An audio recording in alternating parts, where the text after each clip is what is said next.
काठमाडौँको सुकुम्बासी बस्तीमा बालेनले डोजर चलाइराख्दा कुनै समय रातको 9 बजे 10 बजे हामी पनि त्यो बाटो हिँड्थ्यौँ।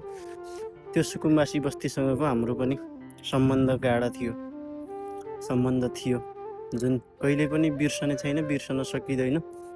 सुन्छु अहिले सबै भत्काइसकियो अरे, वासस्थान उठाइसकियो अरे, होल्डिङ सेन्टरमा राखिँदैछ अरे, पहिचान गर्दैछ अरे, छुट्याउँदैछ अरे।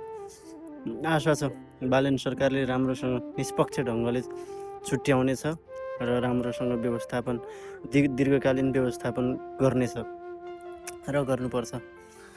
यति बेला म यहाँ बुकारेस्टको टिटान पार्कमा बसिराखेको छु।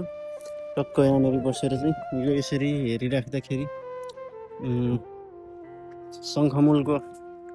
शङ्खको छेउमा बसेको अनुभव भइराखेको छ र पार्कहरू घुम्दै गर्दाखेरि काठमाडौँकै त्यहीँ युएन पार्क, जुन सुकुम्बासी बस्तीको पल्लोपट्टिको साइडमा युएन पार्क खुब घुमिन्थ्यो र हामी त्यहाँ सुटिङहरू हेरिन्थ्यो, रमाइलो गर्न गइन्थ्यो साँझ पख छुट्टीको बेला।